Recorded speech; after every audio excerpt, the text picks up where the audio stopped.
All right. Hi, everyone. Welcome to another week of Big Ten Talk with Emily. I'm here with Ohio State fan Drew, and I am very grateful that Drew is staying up late and talking to me not only about Texas and Ohio State, but also week one of college football, specifically with Big Ten college football. So, Drew, how are you doing this evening? I'm doing great. The toddler is in bed. I'm watching, Miami Crystal Ball this one, and I just got done talking Ohio State ball on an SEC podcast, so I'm glad to join a Big Ten one for this evening. Yes, thank you so much. I really appreciate it. I know the timing is probably not super ideal with the Miami game finishing up and our segment starting, but hopefully people still tune in and hopefully we can get some updates through you as well as through the comments in the chat. But yes, it was an exciting week one of Big Ten football.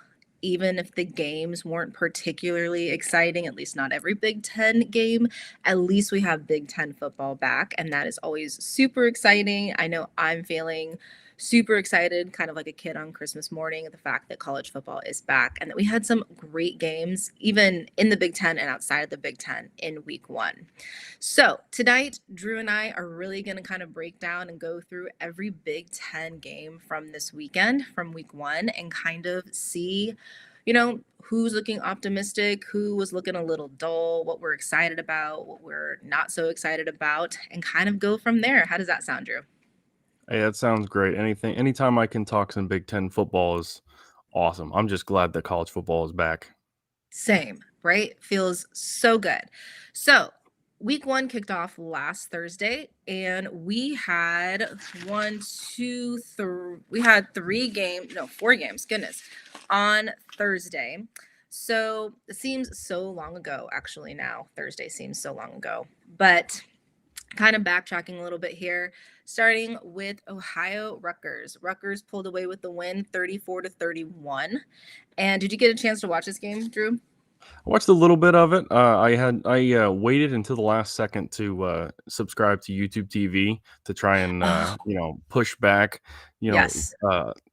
paying for that. But no, I am, in addition to my Big Ten fandom, I love Maction. Like Oh, yeah. I'm up for it. I will watch Bowling Green and Toledo on a Tuesday night. I don't care. So part of me was Absolutely. was up for this. I'm like Parker Navarro, one of the best quarterbacks in the MAC. Obviously, he transferred in from UCF a couple years ago, and then that whole Timothy Chalamet segment before the MAC title game was awesome because now the Bobcats are the reigning champs, and they gave Rutgers everything that they could handle. It took Rutgers to score 24 points in the second quarter, and then obviously that field goal in the fourth to actually put them over the top. I like what I saw from both teams. Rutgers is still going to be close Yeah, if they get to bowl eligibility, but like the Bobcats are going to fight for the MAC, and that was a good measuring stick for them at the very least. absolutely. Big fan of the Mac. And I think you're right. Rutgers has like a pretty difficult schedule in the long run. The next games are Miami University, so Ohio, Norfolk, and Iowa. But then it totally skyrockets from there, and they play some difficult, challenging teams based on the skill level of Rutgers. So yeah, bowl eligibility is an interesting conversation, kind of an interesting question to ponder at this point. But I thought this was a relatively entertaining game. And I mean, that could have been the fact that it was like Thursday, day one of college football, and I was just happy to have college football. But yeah, it was exciting to kind of see both of these teams, like you said, a MAC team battle it out with Rutgers, and that the Big Ten got the win in the end. Exactly. And then the MAC has this, they have this pirate flag, there for a Yeah, long time. The MAC beat the Big 10 at least once per year. It was like a stretch of 15 years that ended a couple of years ago. And I thought that was going to be the one that put the MAC over the top, and they didn't. Now the Red Hawks obviously have a chance to do it next week, but right. it's good showing at least for the Big Ten that both Rutgers and also, Minnesota and Wisconsin were able to take care of business against the MAC on Thursday. Absolutely, which is a good segue to the next game, which was Buffalo at Minnesota. Like you just said, Minnesota pulled away with the win, 23-10. And that was an entertaining game as well. Their next few games are Northwestern State, Cal, and Rutgers. So they kick off their Big Ten play with Rutgers. But their quarterback had 290 yards, 2 touchdowns. They had 153 rushing yards and 290 receiving yards. So, all in all, a pretty good performance from Minnesota. And again, they got that Big Ten win. Exactly. Darius Taylor is another one. He's just the latest in a pretty long line of Minnesota running backs that you need to know the name of. He was Right. good last year, and then he's going to be great this year. Obviously, he kicked off the season with 30 carries. He didn't find pay dirt, but obviously PJ Fleck trusts him to literally carry that offense. He's going to be one of the best running backs in the Big Ten this year, and that's obviously saying something considering the long list of really good running backs we have. Yes, very, very much so like a running back deep conference, which is, super entertaining to watch, but it is definitely a name to keep your eye on and to remember for sure. Continuing on Thursday, we had Nebraska at Cincinnati. Did you watch the Nebraska game? Watched a little bit of it, yeah, because it was out there at Arrowhead. We had a buddy of mine who took over for me for LWO Sports. He's the manager, and he got credentialed, and he's out there at Nebraska, and he sent me a snap, and I'm like, how high is that press box? Good Lord. But yes, Nebraska pulled away with the win 20-17 with Dylan Raiola going for 243 yards and 2 touchdowns, no interceptions. They kick off Big Ten play with Michigan, and I actually think that'll be a pretty entertaining game. I'm It's excited for that. It'll definitely be a measuring stick for both programs. Obviously, Michigan is a top 15 team right now, but I Right. don't think that anybody is really respecting the Wolverines just in general, um, No. especially with how pathetic last year was for the Yeah. most part. But yeah, no, Nebraska and Michigan, that one's going to be a real good one for both programs to just figure out. All right, are we going to be, a program to challenge for one of those at-large bids, or are we going to have another forgetful season? And both of those fan bases are not exactly patient when it comes to poor football play. This is true. Yes, they do lack patience. I feel like that could be said for probably many programs, but I do think that both of them showcase this pretty regularly. And you're right, I do not feel like they're respected. I feel like there's a lot to be excited about for Michigan football this season, and of course we'll talk about that when we get to the Michigan game, but right now I think, there's a lack of taking them seriously. And I think come this Nebraska game, people will have a little bit better of an idea of what Michigan could be capable of this season, which is why I think it could be a pretty interesting and entertaining game. But they sealed the game with an interception. So they got that Big Ten win against Cincinnati. Yeah, it was insane. I don't expect much out of Cincinnati this year, but they got up for that game. Good for They did. Nebraska to grit that one out. Absolutely. And I do appreciate the update, Ivan, at least a few minutes ago when you sent it 27-24 Miami. I'm assuming that is still the score. Yep, just about a minute to go. There you go. And then Thursday wrapped up with Wisconsin playing Miami University. And they also got the win 17-0. I think they shut out Miami University. This one was really interesting for I thought their defense did really well. Wisconsin's defense against this Miami team. Obviously, they held them to 0. It was a complete shutout. But their quarterback did throw for 120 yards with 1 touchdown. And they had 165 rushing, 188 receiving. I feel like the defense really won this game. I was able to watch a little bit of it. Otherwise, I just saw the highlights. But they had 1 pick 6, well, 2 picks. One resulted in a pick 6, 3 sacks, 4 tackles for loss, and kind of seemed like a good defensive performance for their first game. And they probably need it considering how difficult and challenging their schedule is this season. Their schedule is legitimately absurd, and that's it's not gonna get much easier. I mean, obviously, Right. when they travel to Tuscaloosa, they might have an in there if they wanna bully their way to a win like Florida State did, but, Right. no, before the season, I wrote, for Last Word on Sports that Luke Fickell's, job might be in jeopardy just for the simple fact that, he hasn't really um performed to this point, and the Yeah. start wasn't the greatest in terms of reassuring people, but like you said, the defense led the way. Background, I'm in Toledo, I'm in Maumee, but it's if you're not Okay. from here, it's the general Toledo area. Yeah. And I know Daquan Finn and how he plays very well. He spent years here in Toledo and then transferred down to Baylor, had an injury, transferred back to the MAC. He's an exciting player, and he looked bad, like, legitimately. Um, Wisconsin, you expect that hard-nosed defense, to dominate these games, and that's exactly what they did, especially with the defensive head coach. And, yeah, yeah, looks like Miami's gonna win this one. They didn't Oh, crystal yeah. ball it. But what sucks for the Badgers is they lost Billy Edwards, their, starter. I believe he went down with an injury, so Danny O'Neal, who you mentioned with the stats, came on in relief. So, it'll be Yes. interesting to watch how the Badgers respond to all of this. But yeah, another Big Ten over MAC. I honestly didn't Yes. expect the Red Hawks to get completely blanked.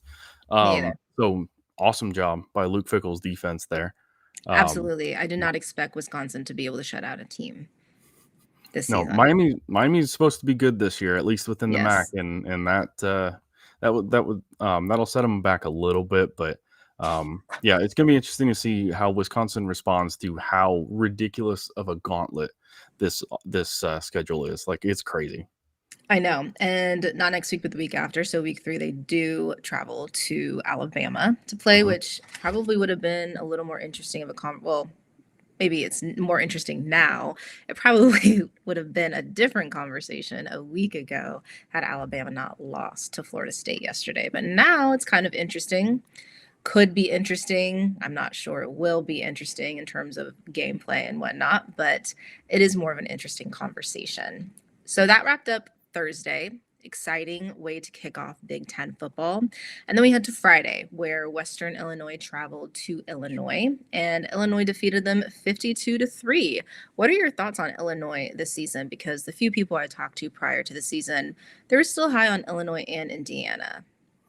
I do like to see these programs that aren't your traditional blue bloods rise, Yeah, and I think that Brett Bielema's squad there in Champaign is going to be good enough at least to challenge for one of those at large spots. Down the road they host Ohio State, and we've seen good Ohio State teams go there and lose. Like right. 2007 was a or 2006, 2007, because that was the week right before Michigan.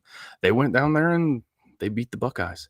I think they're going to be good this year. I've seen anywhere from 11 wins to 7 wins because Illinois and Indiana for that matter, they don't Yeah, have that brand recognition. They don't have the benefit of the doubt, so to speak. right. So like within the Big Ten, they're just like, they're going to be a mid team. We can forget about them. I don't think that you can. Luke Altmaier is a solid quarterback, and then He is. they pound the ball with they ran it successfully with Aiden Lordy and Caden Fagan in this game, but there's only so much that you can take when you're beating up on an FCS team, unfortunately. Yes, and he is a solid quarterback. Went 17-21 for 217 yards, 3 touchdowns, no interceptions. But they had a solid day, obviously. They accumulated 52 points. They had 210 rushing yards and 231 receiving yards. So a solid, strong performance from Illinois against Western Illinois to continue the Big Ten winning week 1. It didn't stay that way, though, but we'll get there. And then also on Friday, Western Michigan took on Michigan State, and Michigan State pulled away with the win for 23-6. Do you think Michigan State is on the road to improvement this year compared to last year? Second Im- year head coach. Improvement, yeah. I like. I like what they're doing over there. I am a fan of Aiden Childs, and I really Yeah, do like Nick Marsh. Um, but that's not a super high bar to clear because they weren't very good last year. they were But not. no, I do think that they're going to be better this year. This game was not as inspiring as what you would want. But Mekhi Frazier ran for 103 yards and a touchdown. Nick Marsh, I think, is a special receiver. I mean, but he was held to 32 yards. I think the Spartans will be better than what they were last year. I don't think they're in the top two tiers of the Big Ten, not Yeah, yet at least. But I like what they're building up there, and I think that at least within a few years they'll yeah. be at least fighting for relevancy in that Indiana Illinois realm before they hit the Ohio State, Penn State, Michigan, and Oregon realm. Yeah, absolutely. It's kind of like just rebuilding and building and continuing to improve. And that's kind of like where that patience kicks in that fans in the program need is they need that patience to kind of find their mojo and begin competing at that level once again. Right. Not every coach is Mark Antonio, and then This is true. with the whole Mel Tucker situation, they're lucky that they got a good coach that they did. But yeah, no, I think the Spartans will be all right this year. I think they'll make a bowl, and then based on the matchup, I think they'll surprise whoever they face. But in terms of finding their way into the college football playoff discussion, mm, bit rich for this year at least. Yeah, exactly. And then we get to move on to the exciting games on Saturday, which there were many, obviously the majority of the conference, but kicking it off with Penn State and Nevada. Penn State defeated Nevada 46-11. What do you think of Penn State this year? I think that they are 1A, 1B to Ohio State this year, simply because of how much talent that they retained from last year. Obviously, they lost Abdul Carter, who is a freak of nature and a guy that I am glad that my team in the NFL was not bad enough to be in a position to draft. But no, I like Penn State. The issue is going to be, can James Franklin win that big one? He's only got one win over the Buckeyes, and that was the flukiest of fluke blocked field goals in 2016. And then obviously they rode that to a Big Ten title, his only Big Ten title. Drew Aller, I still want to see it. I really do. Yeah. He's got all the tools, but he hasn't put it together against the team better than Nevada.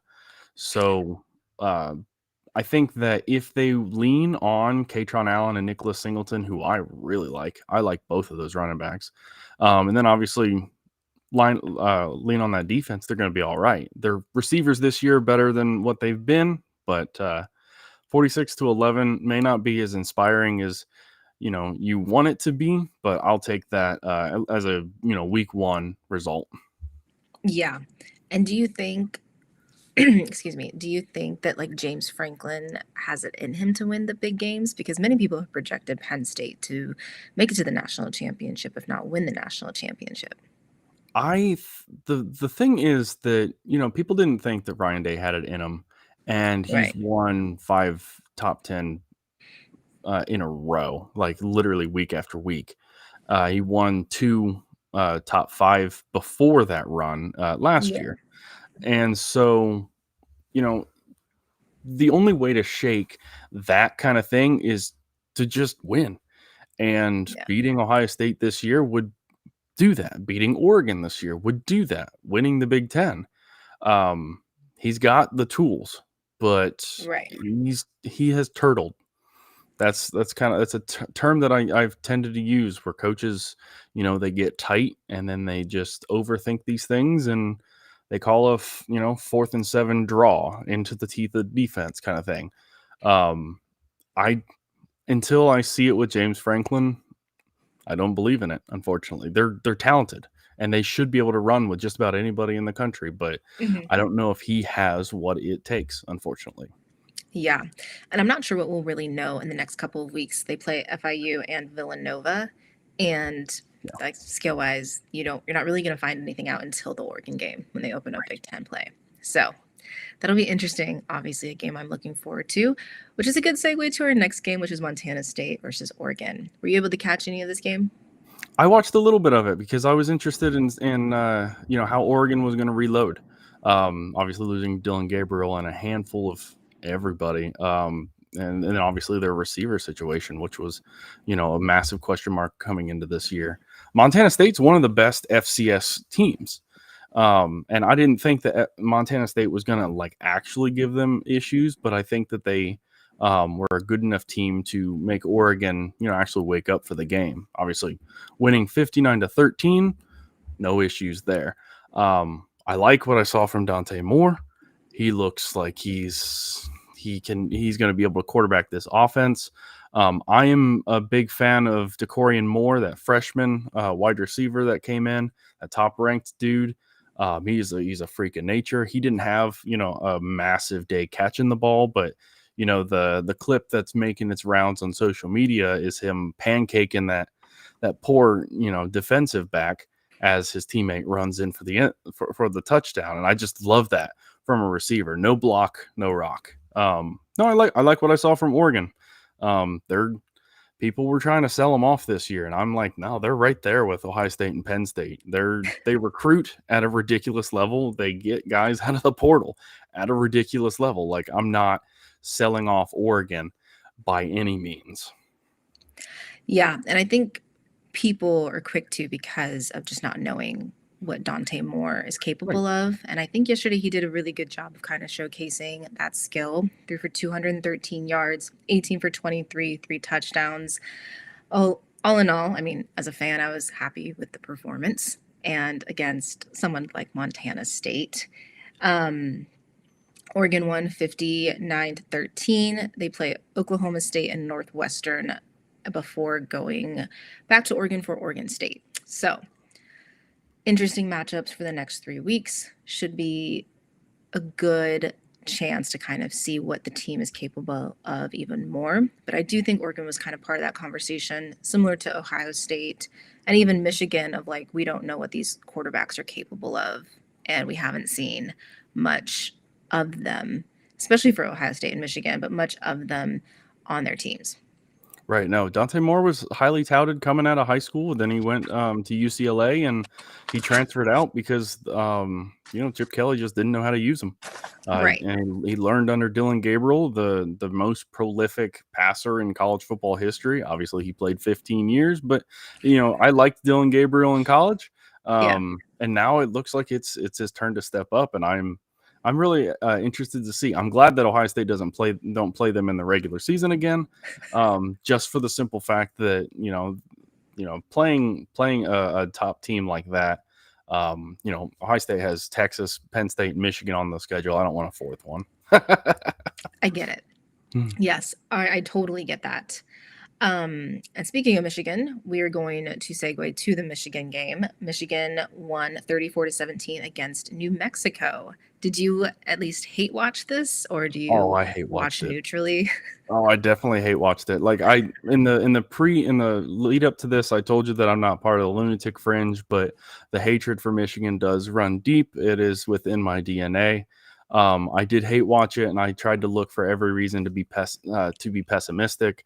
That first quarter did make it difficult because, Yeah. they were running all over the place with Justice Haynes. Bryce Underwood, he's going to be one of those quarterbacks that Ohio State fans are going to love to hate because he's confident and he's talented and everything like that.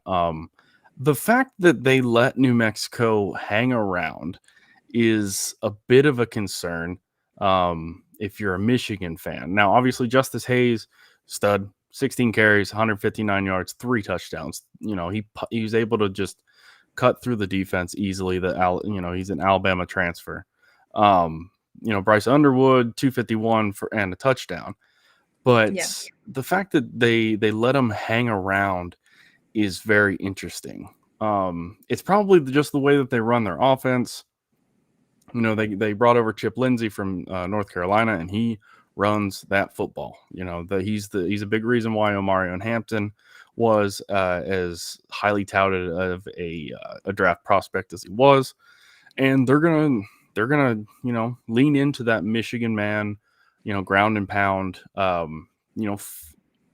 brutally, run through you with that offensive line and those running backs. But yeah, just the fact that they were able to, the Lobos were able to stick around as, a lower half Mountain West team is impressive.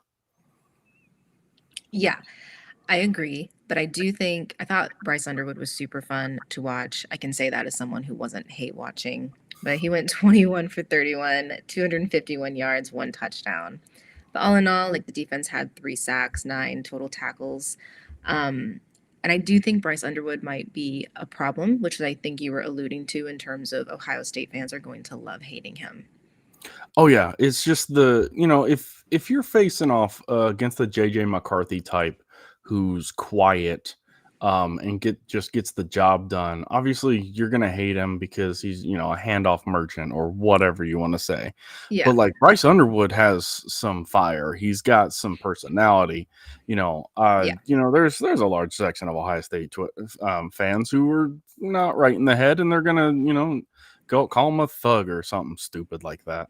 But no, he's got the juice, and the more right. he gets accustomed to that offense, and the more he gets comfortable, because just like with all these other first year quarterbacks, there were training wheels on.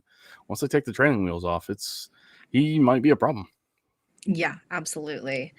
And do you think, I mean, I have to ask this, and this is an appropriate time to ask this, but do you think Ohio State is going to beat Michigan this year? I will not bet against Ohio State when they play Michigan.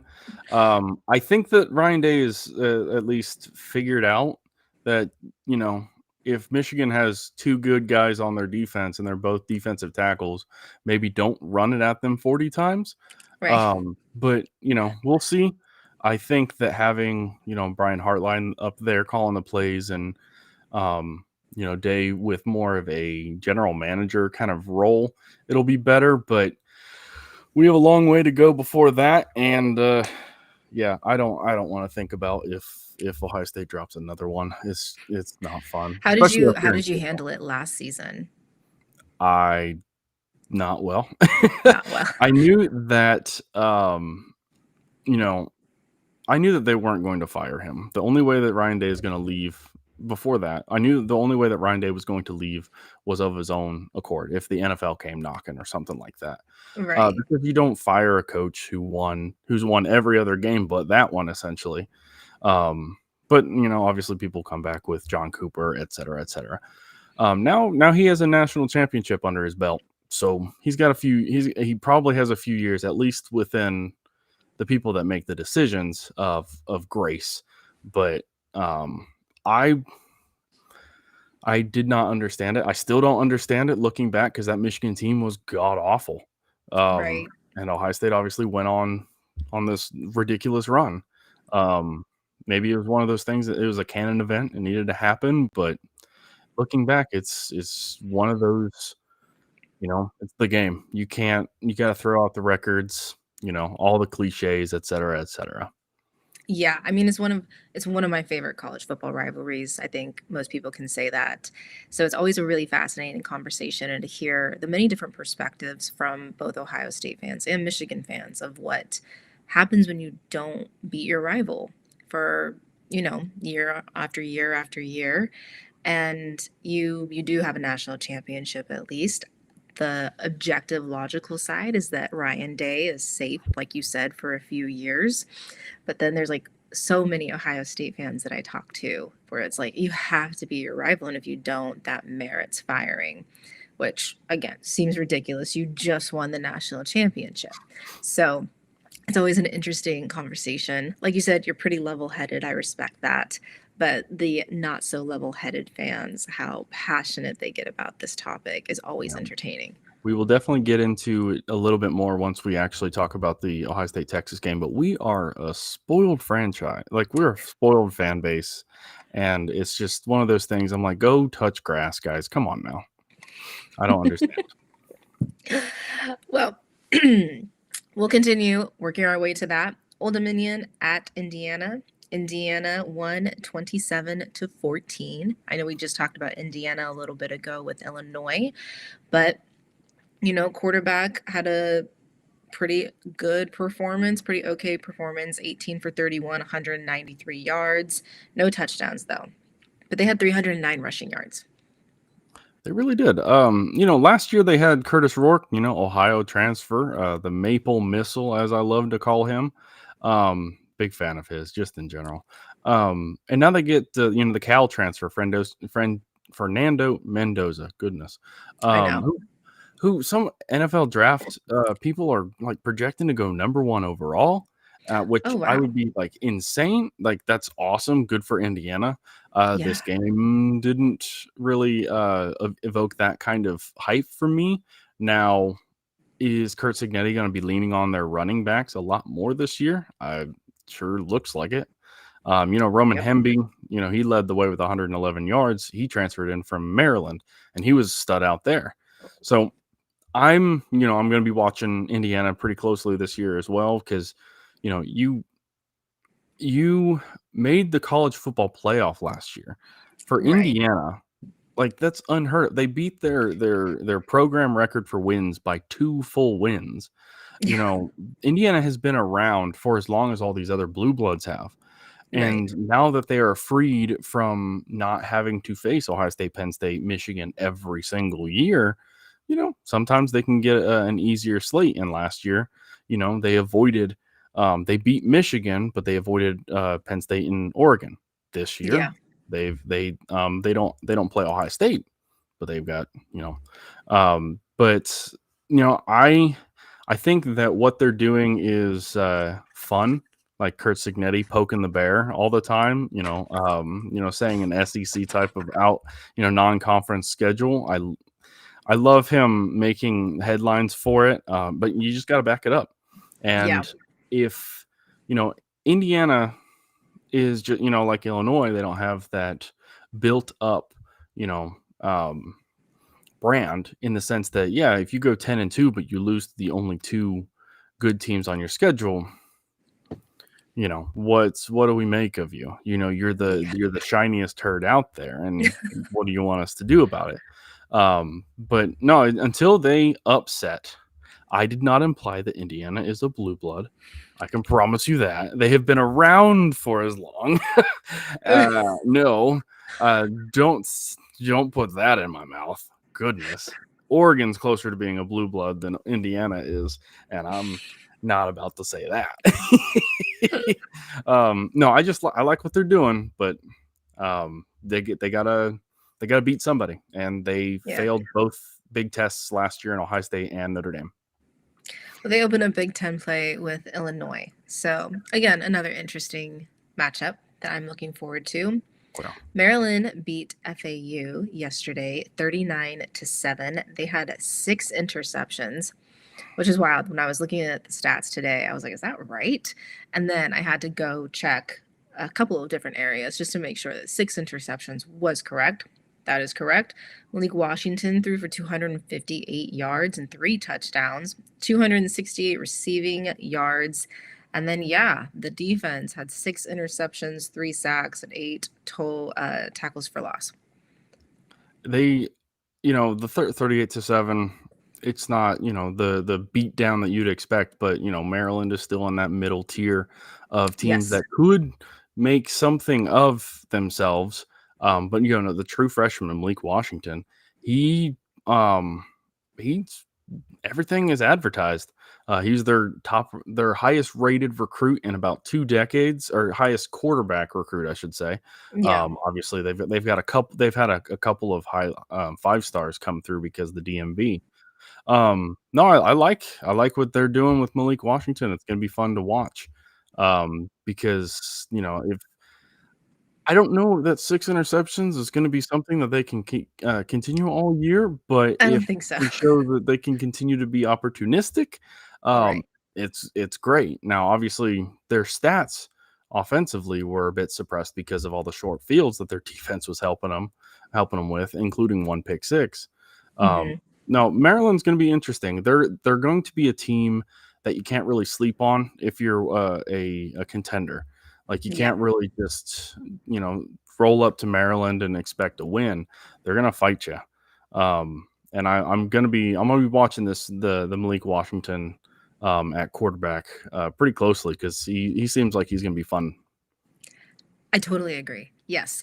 I am also going to be watching him pretty closely because I feel like he's going to be a fun quarterback to watch. And I think you're absolutely right. I don't think Maryland's one of those teams that you can sleep on. You kind of have to, especially if you're a contender, stay aware of their weapons and their capabilities. But I'm not sure 6 interceptions every week or even close to that is feasible, but it was entertaining for week 1. That would be legendary if they're able to keep that up. Like that Insane. would be insane. Absolutely insane. Purdue with the shutout of Ball State, 31-0. That their next 3 games though include Southern Illinois, USC, and Notre Dame. Well, you got to take them where you got You them. do. No, Ball State is going to be one of the worst teams in college football this year, and Purdue isn't exactly knocking on the college football playoff door. So, getting this win in a shutout fashion for Barry Odom's first win Right. as the Boilermaker head coach is awesome. Good for them. It's still Purdue, but they're Ryan Brown, the quarterback, 311 yards, 2 touchdowns. 18 to 26 passing. They've had good players over the years. They've just never been able to put it together Yep. outside of the one, Big Ten championship appearance that they had a couple years ago. Purdue's they're still Purdue. Yep. They're going to be toward the bottom of the Big Ten. Um, Hopefully they're not one of those, you gotta actually wake up to play them because I think Ohio State has to travel to them this year, and I don't want a repeat of 2018. Right. But 31 nothing. Not much more that you can say about that. Yep. Exactly. I think what you said is perfect. You take them where you can get them, and it is pretty cool for a first year head coach to get the shutout win. But we'll see how they perform in their next 3 games, especially the second and third that I listed. Right. And then we have our first Big Ten loss with Northwestern losing to Tulane. They lost 20. I mean, they lost 3-23 basically. Tulane scored 23 points on them. And then Northwestern's next 3 games are Western Illinois, Oregon, and UCLA. Yeah. So the weirdest thing about this game And was not the to little. interrupt you, but their quarterback Preston Stone had 4 interceptions. Yeah. I don't know. I liked Preston Stone when he was at SMU, but Hmm. 4 interceptions. But like the thing that was like hanging over this game was that Northwestern had told Tulane that they can't wear their all white jerseys or something like that. That's That was right. Yes. commemorating the Hurricane Katrina stuff. Right. And I'm like, if you're gonna say no to that, you gotta come out with a win. You can't Right. lose to an American Conference opponent. Now Tulane's gonna be good this year, and they're gonna be one of the better teams in the American. And Right. obviously, Jake Retzlaff transferring in from BYU and his whole situation, and he accounted for 265 yards and 2 touchdowns himself between through the air and on the ground. But uh, Northwestern, man. Cam Porter, another a guy that I thought was going to be really good. Led him in rushing and 46 yards on 6 attempts. But I don't know. The Wildcats they're going to be rough this year, unfortunately. Yes. I know. They are going to be rough. Really just a disappointing game for the Big Ten. Like you said, Tulane is going to be good though, so I will give them that. But it's going to be a rough road for Northwestern. Then we got a win with Iowa with the Big Ten win. They beat University of Albany, 34-7. and they had 310 rushing yards. So on the ground, they did well. But their next three games are Iowa State, which could be tricky, UMass, and Rutgers. You've always got to wake up for those, those rivalry games. So the Yep. funniest thing that I saw regarding this game was, they got the transfer of Mark Gronowski. He was he put up ridiculous numbers at the FCS level. And then he comes to Iowa, he attempts 15 passes and he accounts for 44 yards. He got a Yeah. touchdown. It's Iowa. They run the ball. Shout out to Kirk Ferentz. He tied Woody Hayes for the most wins in among Big Ten coaches. Obviously, he had a little bit longer needing to do that. But Kirk Ferentz is still. It's the craziest thing that he's still able to continue coaching while Iowa hasn't done anything in a hot second, unfortunately Yeah. for. Yep. Yeah, that was a pretty. I kept checking in with that game. It was a pretty meh game, but Big Ten got the win, so that's good. I've been trying to keep my eye on Iowa because Oregon plays Iowa in November. November games in general freak me out with Oregon, but I'm keeping my eye on them just in hopes that they don't turn into something or they don't turn it on at any point to where it becomes concerning. That game is always a fight with Iowa. Like it's Yeah, really one hard of to those blow them teams. out. Like last year, Yes, Ohio State had to fight, tooth and nail with them. They won by a couple of scores, of course, but right. that game was as frustrating as all get out. Yeah, Yeah, and they have derailed seasons. Like they've beaten Penn State when they were really good, and so on. So yeah, that's not a game that Oregon can overlook. right. Yep. So keeping my eye on that, hoping it's not a frustrating game. And then USC dominated Missouri State, beating them 73-13. Another entertaining quarterback. He went 15 for 18, 295 yards, two touchdowns. But big numbers, 233 rushing yards, 364 receiving yards. Their defense showed up. I understand it was Missouri State, but still they put on a dominating performance, made their fan base happy. A good kickoff to the season. Their next games are Georgia Southern, Purdue, and Michigan State. What are your thoughts on USC this year? USC is going to be interesting. They'll probably be around the middle, but you can't really sleep on USC just because of everything that goes on there. And then obviously Right. Lincoln Riley. He hasn't had the juice recently, not ever since losing Caleb Williams. Jordan Maaieva. I'm not sure how Yes. to pronounce that just yet. But he's he's solid and he's going to be all Yeah. right. And then obviously their top receiver, Makai Lemon, they had 24 completions and 7 of them went to him. So losing Zachariah Branch doesn't look like it's going to be as massive of a loss as what I would expect because I liked Branch, coming out of high school and then, watching him over the last 2 years with the Trojans. Now he's with, Georgia. Um, I think that USC is going to be all right. I don't know that they're going to be in one of the top 2 tiers of the conference this year, but they could be one of the teams that kind of just surprises a little bit, just because um, you can't really bet on them to, yeah, they're a car crash. Right.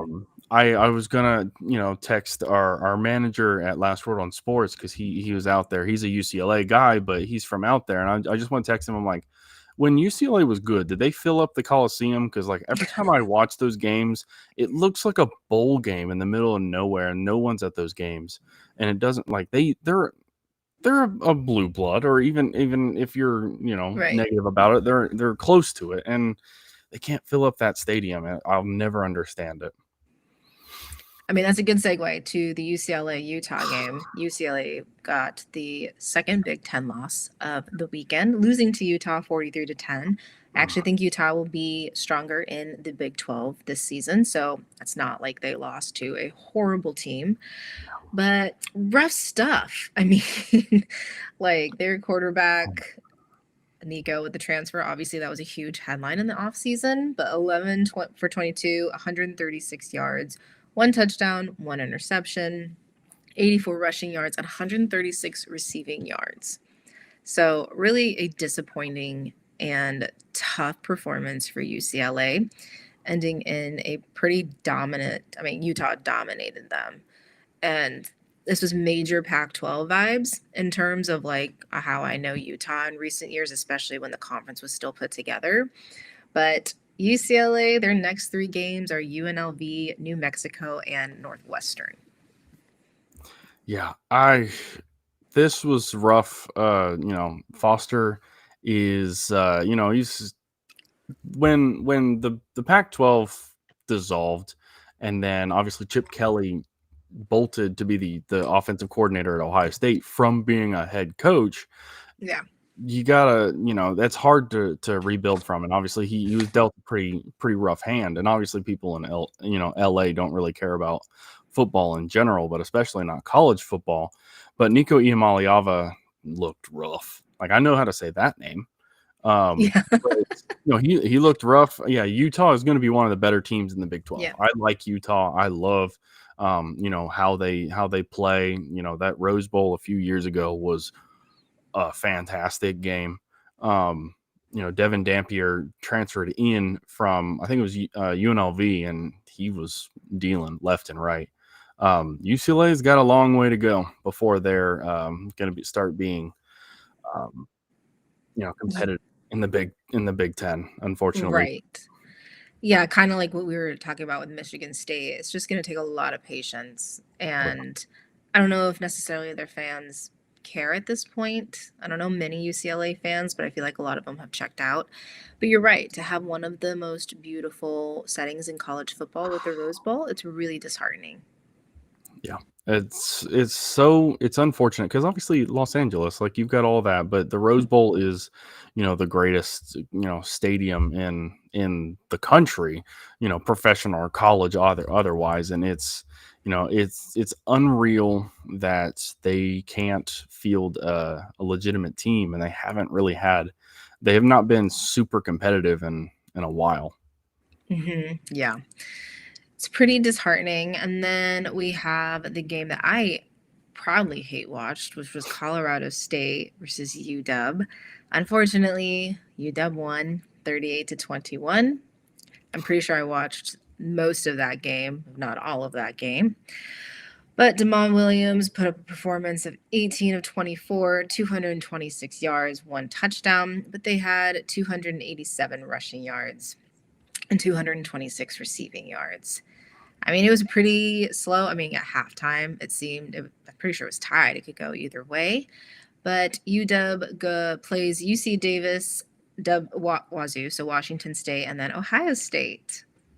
Yep, How are the you feeling Buckeyes about that game, Drew? You can be honest Buckeyes with me. will travel out to Washington for the first time in what I think is like 30 years.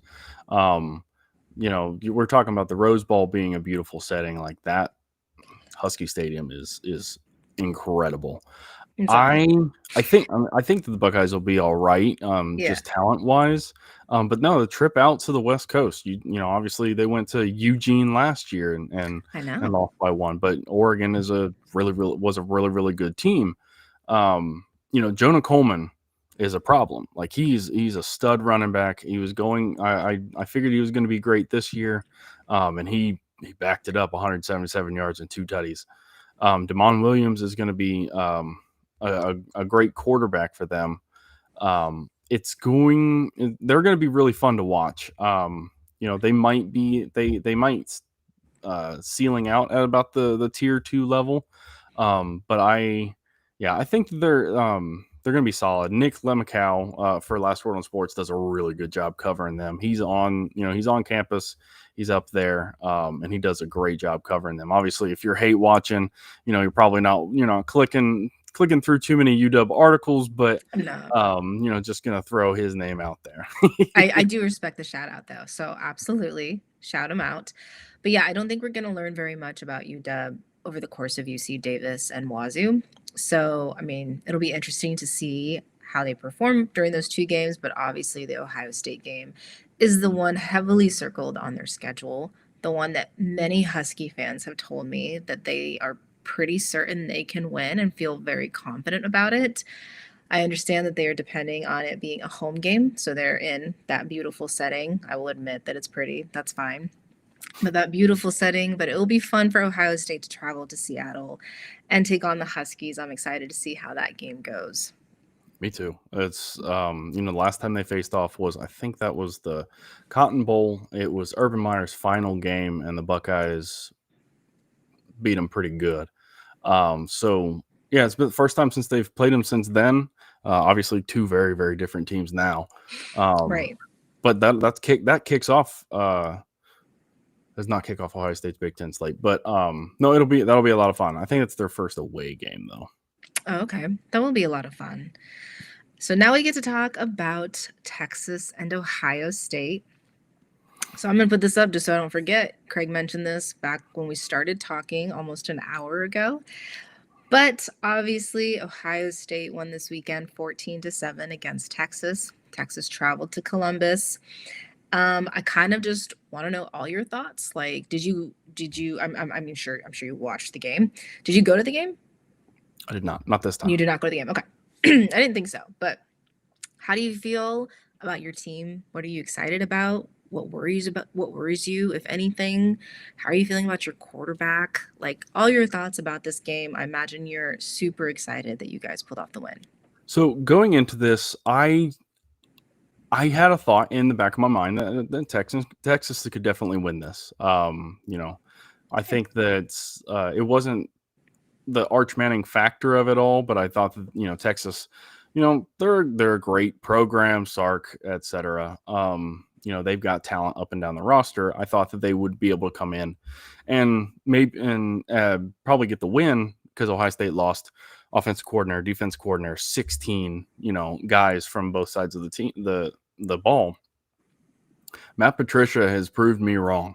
I didn't like that hire at first because I was one of the guys that was, he rode the success of Bill Belichick. It was, it was Belichick's defense is not really his in those Super Bowls, and obviously being a head coach is a completely different animal to being a defensive coordinator. But his head coach tenure in Detroit was a mess, so I wasn't 100% sure how all of that was going to translate to the college game.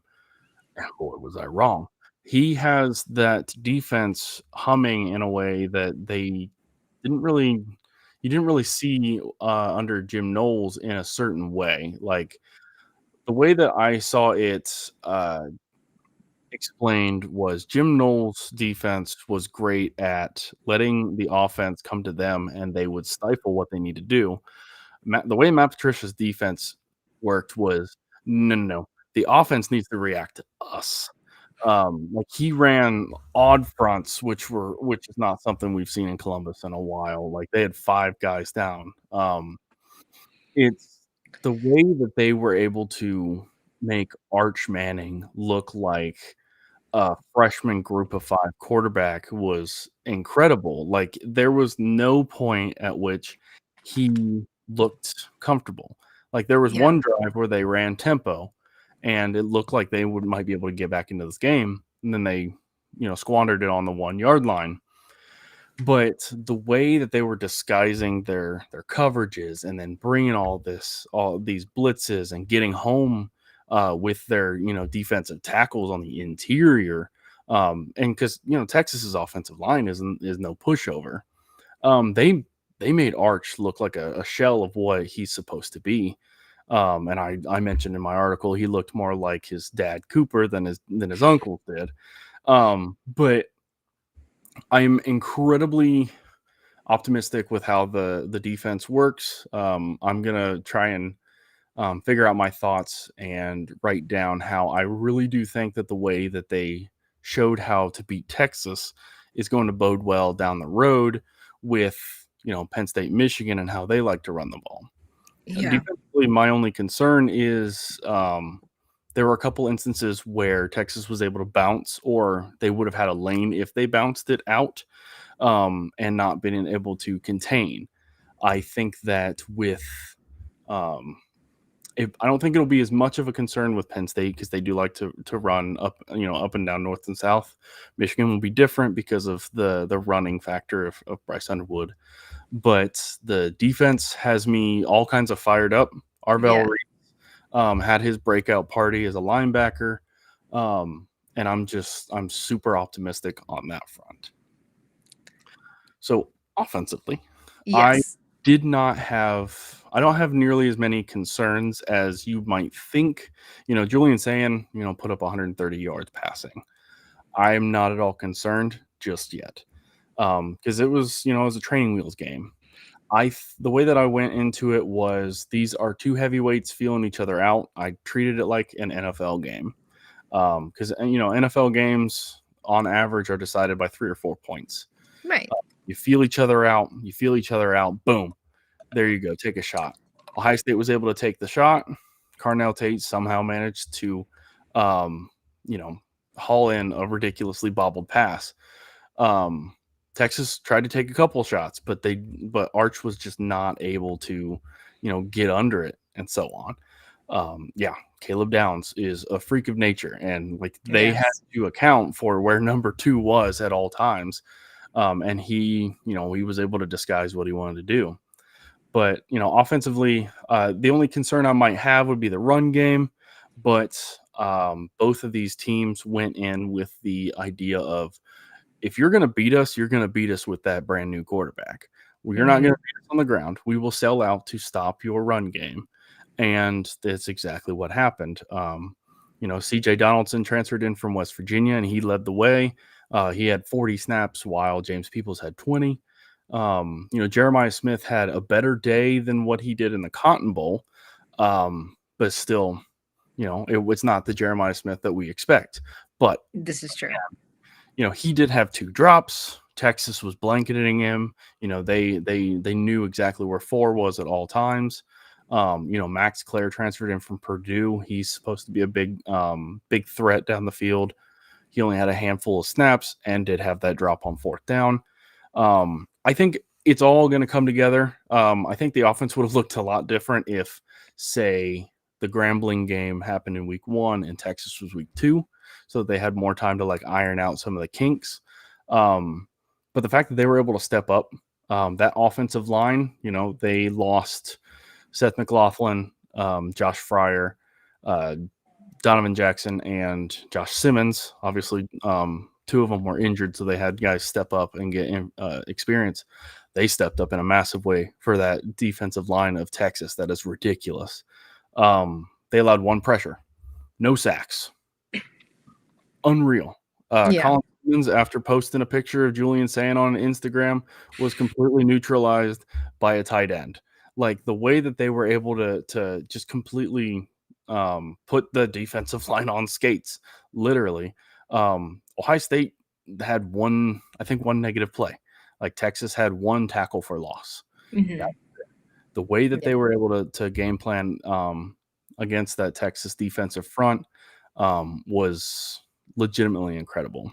I think it's going to be interesting moving forward because it looked more trestle ballish than what we saw with Chip Kelly and Ryan Day calling the shots because there were a lot more 2 and 3 tight end sets. We used the fullback at one point. We brought in a tight end as a fullback on that touchdown run. No, I'm very optimistic. The more and more I think about this, I think that the Buckeyes are primed for another run just because of how well they Right. responded to, Texas. They come in as the dog at, the number 3 team. They were a 1.5 favorite, but betting give 3 points to the home team, etc. But I'm very optimistic on how the season is going to go. And I think that the way that they prepared for Texas and the way that they neutralized everything that they wanted to do, and like Arch looked completely flustered. Like his mechanics were whack because of how, like he looked like Zach Wilson seeing ghosts out there. Yeah. Uh, I love it. Yes. Are you an Arch Manning fan? Is that what Craig was insinuating? Craig he pokes. He loves poking. Yeah. He's one of my buddies at Last Word. He's a massive Arch fan. I don't mind Arch, but I did know that coming in, he wasn't exactly challenged in high school. He came from like he was a large fish in a tiny pond out there, which I Yeah. can relate. I graduated with 40 kids in my high school. We've had Oh, wow. athletes who were superstars who went on to D1, and you would have no idea because they just couldn't. You go from being a big fish in a tiny pond to a normal sized fish in the ocean. Yeah. So I think that Arch has what it takes to be a good quarterback. I think that Saturday definitely showed that he's going to stay another year, barring a ridiculous glow up. But I think he has what it takes. It's just he has the unfortunate, um, the pressure of being a Manning on his shoulders. Right. Uh, he's like, if he sucks, no, hi Frank. If he sucks, then he's got that on him forever. Yeah. Um, if he's great, then it's like, oh, he's just a Manning. So I think he's going to be fine. I think that anyone writing him off is just doing him a disservice, because Ohio State's defense is going to be great again, Mhm. and him struggling is something that 10 other quarterbacks are going to do this year. Right. Yeah, I don't think necessarily that people should be writing him off. I think, we saw him go against a really, like you said, a really top tier defense. And it was a big high pressure game for week one. Uh, in conjunction with the pressure that he consistently has around him because of his name and because of like the way he gets hyped up by the media and fans and so on. So no, people writing him off, I don't think that's necessarily fair. It'll be really interesting to see what Texas does this year and how they play and how he kind of gets comfortable and gets in this, finds his mojo and gets in the swing of things, especially if you're comparing everything to Ohio State like week one. When you compare it to the other teams he's going to face this season, I think it's, you have to be a little objective and a little logical here in terms of like realizing he's not going up against an Ohio State defense every single week. So, yeah, it'll be interesting to see how he grows. But I agree with you. I thought the Ohio State defense looked really good. I thought the quarterback looked really good. All of these question marks that people had kind of in the offseason, I think we got some answers, but I'm excited to see how Ohio State kind of continues that cohesion and how they play out this season. I'm especially banking on a win in Seattle, so do me a solid, Drew, and make sure that happens, okay? I will do everything that I can in my limited power to make sure Yep, Ohio State comes out on top against there you go. Washington. Limited power, I'll take it. Limited power is fine. I'll take it. Ghost is absolutely right. There have been elite memes, though, in response to Arch Manning's performance on Saturday. I will not disagree with that. But kind of now that you've seen your team play week one and you've seen all the Big Ten teams that play this week, what do you have like a record prediction for Ohio State? Or like a uh, floor ceiling? Going into the season, I thought 11-1 is probably as Okay. good as what they're going to go.